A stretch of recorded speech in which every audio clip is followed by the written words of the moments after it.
नमस्कार, मैं रवीश कुमार। प्रसंग राम मंदिर का और प्रश्न आपसे, क्या यह संभव है कि आपके घर में डकैती पड़ जाए और आप उसकी बात तक ना करें, पड़ोसी चर्चा ना करें? अगर मोहल्ले से कहा जाए कि कोई भी डकैती की बात ना करे, मोहल्ले की बदनामी होगी, पुलिस की जांच तक सबको चुप रहना चाहिए, क्या यह संभव है और तर्कसंगत है? राम मंदिर के चढ़ावे में अगर डकैती हुई है तो उसे लेकर क्यों नहीं बात होनी चाहिए, बयानबाजी क्यों नहीं होनी चाहिए? मुख्यमंत्री योगी आदित्यनाथ ने सभी पक्षों से अपील की है कि एसआईटी की जांच पूरी होने तक किसी प्रकार की बयानबाजी ना करें और उसी समय राम मंदिर निर्माण समिति के अध्यक्ष नृपेंद्र मिश्रा अलग अलग चैनलों पर घंटे आधे घंटे का इंटरव्यू दे रहे थे। 10 चैनलों पर उनका इंटरव्यू चल रहा था। क्या योगी आदित्यनाथ की चेतावनी नृपेंद्र मिश्रा पर भी लागू है? नृपेंद्र मिश्रा कह रहे हैं कि यह खुली डकैती है, इससे अधिक खुला डाका क्या हो सकता है? जाहिर है उनके इंटरव्यू के बाद अखिलेश यादव, संजय सिंह को भी मन करेगा सवाल करने का। तो क्या उनका सवाल करना अयोध्या को बदनाम करना हो जाएगा? नृपेंद्र मिश्र का कहना है कि राम मंदिर में डकैती चल रही है, क्या उनका बयान अयोध्या को बदनाम कर रहा है? योगी आदित्यनाथ कैसे कह सकते हैं कि जांच पूरी होने तक बयानबाजी बंद कर दी जाए? मैं सभी से इस बारे में अनुरोध करूंगा, सभी पक्षों से कहूंगा कि कोई भी ऐसी अनर्गल टिप्पणी और बातें न हो जो राम भक्तों की भावनाओं को आहत करती हो। यह अजीब तर्क है। राम भक्तों को आहत इससे होना चाहिए कि चढ़ावे में डकैती हो गई, तो अनर्गल बातों से आहत हो रहे हैं। इस पूरे मामले की शुरुआत ही बयान से होती है और अब कहा जा रहा है बयानबाजी ना करें। 7 जून को अखिलेश यादव ने पहली बार ट्वीट किया कि राम मंदिर के चढ़ावे में करोड़ों रुपए की चोरी की सूचना है। उसके बाद से ही मामला सामने आया। क्या अखिलेश यादव ने ऐसा बोलकर अपराध कर दिया? मुख्यमंत्री योगी आदित्यनाथ ने उनका नाम नहीं लिया, लेकिन कहा कि जिन्होंने रामलला के दर्शन तक नहीं किए, अब वो अयोध्या को बदनाम करने की साजिश कर रहे हैं। क्या चोरी के मामले को उजागर करना अपराध है?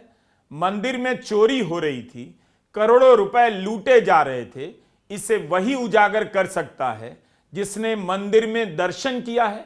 यह कैसा तर्क है और कैसी शर्त है? हम लोगों ने ट्रस्ट के अनुरोध पर एसआईटी जांच बिठाई है और मैं उन्हें इस बात के लिए कह सकता हूं कि एसआईटी जांच दूध का दूध और पानी का पानी करके रहेगी, उसमें कोई संदेह नहीं। लेकिन हम अयोध्या को बदनाम करने वाले, राम जन्मभूमि मंदिर को अपमानित करने वाले लोगों के बहकावे में कतई ना आए। ये लोग कभी नहीं चाहेंगे कि अयोध्या का नाम हो, ये कभी नहीं चाहेंगे कि अयोध्या सम्मान पाए। यह साजिश कैसे है? क्या अयोध्या की इस बात से बदनामी नहीं होती कि राम मंदिर में करोड़ों का डाका पड़ा है और किसी को पता नहीं चला? अयोध्या की बदनामी इससे कैसे हो गई कि किसी ने बता दिया कि करोड़ों रुपए की डकैती हो रही है? खुली डकैती की बात तो खुद नृपेंद्र मिश्रा कर रहे हैं। यह सब अखबारों की छपी हुई खबरें हैं, उनकी कतरने हैं। चोरी डकैती की इन खबरों के लिए मुख्यमंत्री को इन पत्रकारों का शुक्रिया अदा करना चाहिए। अखिलेश यादव के बयान के बाद जब हिंदी के अखबारों में धीरे धीरे डरे सहमे खबर छापने की हिम्मत आई, तब जाकर कई प्रकार के मामले सामने आए। क्या इन पत्रकारों ने यह सब रिपोर्ट कर अयोध्या को बदनाम कर दिया कि राम मंदिर को दान में दी गई सोने चांदी की 1979 में लाई गई 1250 श्रीराम शिलाएं गायब हैं? धर्म सेना के संस्थापक संतोष दुबे ने ऐसा दावा किया है। चोरी की राशि 200 करोड़ या उससे भी अधिक अलग अलग रिपोर्ट में बताई गई है। क्या किसी ने यह खबर छापकर अयोध्या को बदनाम कर दिया कि चोरी किए गए पैसे से जमीनें खरीदी गईं और चोरी करने के आरोप जिन पर हैं चंपत राय के करीबी हैं, क्या किसी ने अपराध कर दिया और अयोध्या को बदनाम कर दिया कि गिनती के लिए कर्मचारी रखने के लिए जिस कंपनी को ठेका मिला, मगर उस कंपनी को बताया गया रखना किस किस को है। सुल्तान अंसारी से चंपत राय ने 2 करोड़ की जमीन 18.5 करोड़ में खरीदी 2021 में। उसके बाद 23 और 24 में तमाम जमीनों के घोटाले किए, ट्रस्ट ने किया। और आप सुन के हैरान होंगे कि 3 करोड़ की जमीन 24 करोड़ में खरीदी गई महंत मुरलीदास से। और आज एक मैंने सामने कागजात रखे जिसमें मैंने बताया कि किस तरह से 9 करोड़ की जमीन 55 करोड़ 47 लाख में आलोक बंसल से चंपत राय ने खरीदी। हर मामले में चंपत राय का नाम आता है, हर मामले में ट्रस्ट का भ्रष्टाचार सामने आता है। लेकिन एक बात हमें याद रखनी पड़ेगी, ईडी पार्टी ही दरअसल चंदा चोर है। यह पूरा का पूरा ट्रस्ट प्रधानमंत्री नरेंद्र मोदी के द्वारा बनाया गया है। और इसमें कौन सा व्यक्ति था? वही व्यक्ति जो आज वोट चोर के नाम पर प्रसिद्ध है, ज्ञानेश कुमार। ज्ञानेश कुमार 2020 से 2024 तक श्री राम जन्मभूमि ट्रस्ट के सदस्य थे। और उनका काम क्या था? जमीनों के काम को देखना, विकास के काम को देखना, सरकार के साथ ट्रस्ट का समन्वय बनाना। तो यही समन्वय बना रहे थे क्या वो?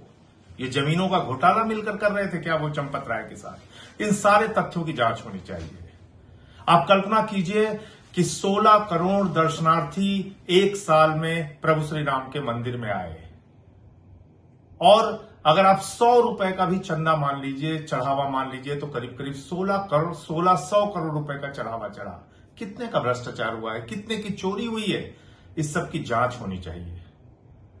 महमूद गजनवी ने सोमनाथ का मंदिर लूटा था। भारतीय जनता पार्टी ने, ईडी पार्टी ने प्रभु श्री राम का मंदिर लूटा है। और ये कोई सामान्य चोरी नहीं है, ये बहुत बड़ा भ्रष्टाचार है।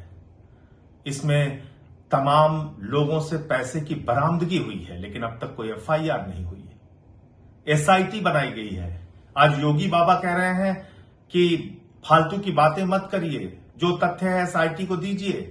तो मैं तो एसआईटी से समय मांग रहा हूं और एसआईटी से मिलकर ये सारे तथ्य और कागजात रखूंगा, देखता हूं क्या कार्रवाई होती है। एसआईटी मतलब है झुनझुना। ये सारे चोरों को बचाने का काम ईडी पार्टी के मुखिया नरेंद्र मोदी, जिनके नेतृत्व में ट्रस्ट बना है, वो लोग कर रहे हैं। मुख्यमंत्री योगी आदित्यनाथ अगर कहें कि जो लोग राम मंदिर के चढ़ावे की डकैती में शामिल हैं उन्हें छोड़ा नहीं जाएगा, तो बात समझ में आती है। मगर यह बात समझ नहीं आती कि कोई बयान ना दे। यह बात तब कही जा सकती थी जब चोरी की बात मंदिर के ट्रस्ट की तरफ से आती, ट्रस्ट अपनी तरफ से पकड़ता। बल्कि मुख्यमंत्री को पूछना चाहिए कि सुरक्षा के हिसाब से राम मंदिर अति संवेदनशील क्षेत्र है। यहां अलग अलग प्रकार की एजेंसियां खुफिया जानकारी के लिए तैनात रहती होंगी। इनमें से किसी को भनक नहीं लगी कि इतने बड़े पैमाने पर डकैती चल रही है। वहां कई महीनों से यह काम चल रहा है। तमाम तरह की सुरक्षा एजेंसियों की भी नाकामी है। लेकिन मुख्यमंत्री योगी आदित्यनाथ चेतावनी दे रहे हैं कि जांच पूरी होने तक कोई बयानबाजी ना करे। वे किस जांच की बात कर रहे हैं? मंदिर ट्रस्ट के सदस्य नृपेंद्र मिश्रा ने भारत समाचार से कहा है, अभी तक रेगुलर इंक्वायरी शुरू नहीं हुई है। रेगुलर इंक्वायरी क्या होती है? अभी तक तो एफआईआर नहीं हुई। 3 लोगों ने शिकायत दी है, मगर एफआईआर नहीं हुई। एसआईटी ने अपनी तरफ से अभी तक एफआईआर क्यों नहीं कराई? मामले में अभी तक केस दर्ज नहीं हुआ है। पूर्व पुलिस अधिकारियों से लेकर कानून के जानकार भी इस बात से हैरान हैं। वहीं बिना एफआईआर के संदिग्धों को इतने दिनों तक बैठाए रखना भी कानून के दायरे से बाहर की बात है। इन सबकी राय है। नृपेंद्र मिश्रा ने अलग अलग इंटरव्यू में जो कहा है उसका एक ही मतलब है कि राम मंदिर के चढ़ावे को लेकर भयंकर कांड हुआ है। अलग अलग इंटरव्यू में उन्होंने कहा है कि डोनेशन रूम का पुराना सीसीटीवी डेटा गायब हो चुका है। सिर्फ पिछले 45 दिनों का फुटेज उपलब्ध है। एक्सपर्ट ने उपलब्ध फुटेज की जांच की है पुराना फुटेज ना होने से जांच में मुश्किल हो रही है। सीसीटीवी में कुछ लोग रुपए अलग से रखते दिखाई दिए हैं। फिलहाल इंक्वायरी चल रही है, अभी रेगुलर इन्वेस्टिगेशन शुरू नहीं हुआ है। यह तो अखिलेश यादव ने नहीं कहा था, नृपेंद्र मिश्रा कह रहे हैं। तब फिर अखिलेश यादव या संजय सिंह या कांग्रेस चोरी डकैती का सवाल उठाकर अयोध्या को बदनाम कैसे कर रही है? कि सीसीटीवी से सीसी का राज खुल जाएगा। सीसी का मतलब तो जानते होंगे आप, चढ़ावा चोरी, चंदा चोरी। नृपेंद्र मिश्रा तो पीएमओ के दूत माने जाते हैं, यही मीडिया लिखता है। प्रधानमंत्री मोदी के करीबी बताए जाते हैं। इनके बेटे साकेत मिश्रा को बीजेपी ने 2024 में श्रावस्ती लोकसभा चुनाव के लिए टिकट दिया। जो बात अखिलेश कह रहे हैं उससे भी ज्यादा गंभीर बात नृपेंद्र मिश्रा कह रहे हैं। नृपेंद्र मिश्रा मंदिर ट्रस्ट के 14 सदस्यों में से एक हैं। 13 जून को जब पत्रकारों ने इनसे चोरी के बारे में पूछा तो इनका जवाब था, मुझे कुछ नहीं मालूम। दान पात्र की धनराशि में गबन का मामला श्री राम जन्मभूमि तीर्थ क्षेत्र ट्रस्ट का आंतरिक विषय है, जिसे ट्रस्ट पदाधिकारी देख रहे हैं। मैं निर्माण कार्यों से जुड़ा हूं। तो अब नृपेंद्र मिश्रा 10-10 चैनलों को इंटरव्यू क्यों दे रहे हैं? क्या मुख्यमंत्री योगी आदित्यनाथ के बयान के बाद इनका इंटरव्यू देना बंद हो जाएगा? नृपेंद्र मिश्रा भी अयोध्या को तो बदनाम नहीं कर रहे। नृपेंद्र मिश्रा ने जितना कहा वह तो अखबारों की रिपोर्ट से भी ज्यादा है।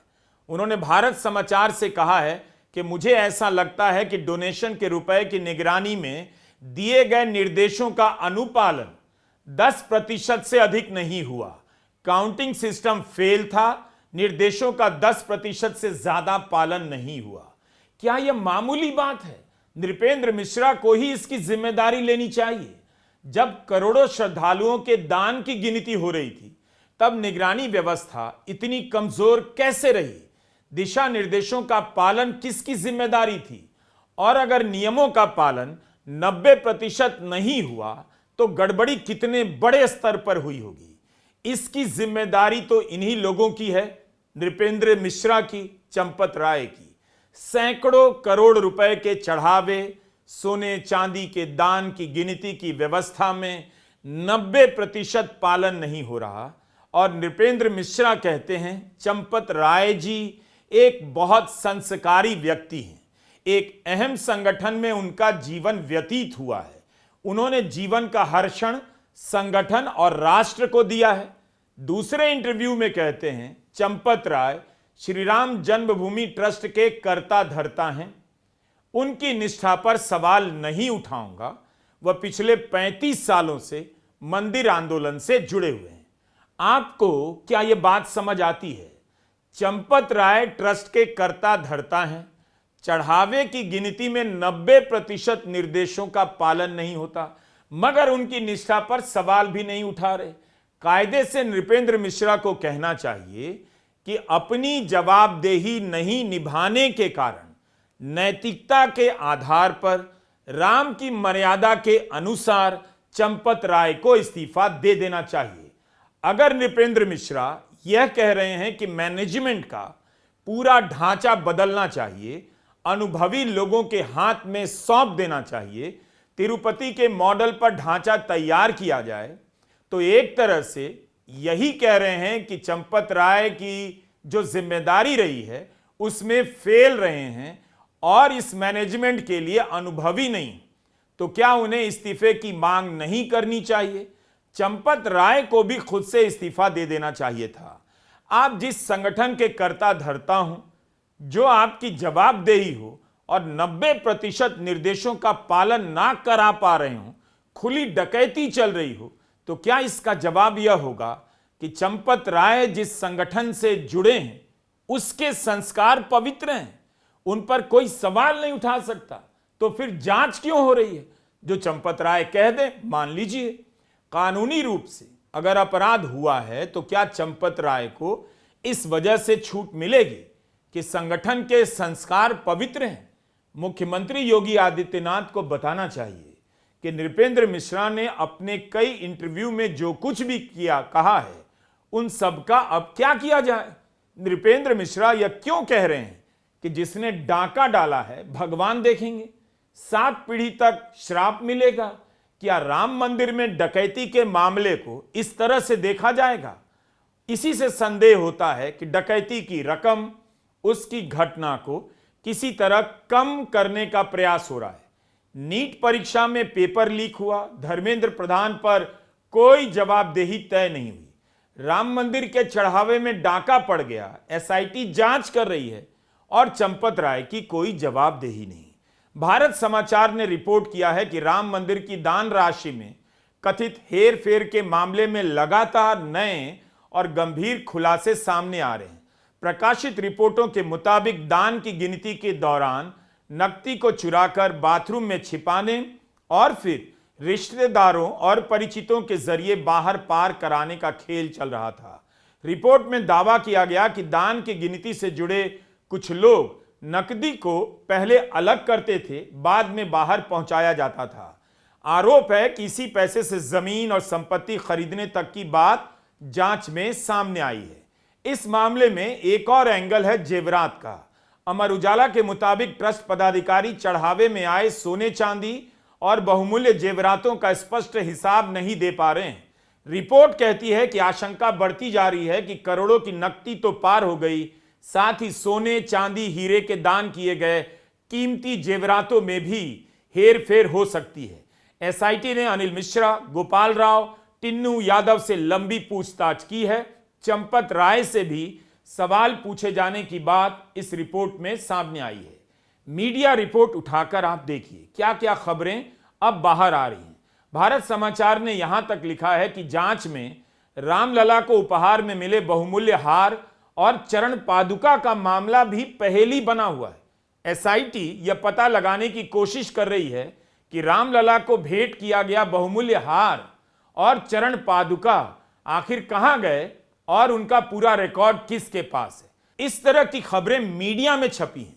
क्या इन बातों से अयोध्या की बदनामी होती है, या इन बातों से होती है कि जिन पर नजर रखने की जिम्मेदारी थी उन्हीं पर आरोप लग रहे हैं? लापरवाही से लेकर तरह तरह के मंदिर के चढ़ावे की चोरी हो रही है। अखबारों ने फिर भी कोशिश की खबरों को बाहर लाने की, लेकिन यह मामला अब इसलिए भी याद किया जाएगा कि कैसे इतनी बड़ी घटना को गोदी मीडिया ने लीपापोती कर नॉर्मल बना दिया। नमस्कार, मैं रवीश कुमार।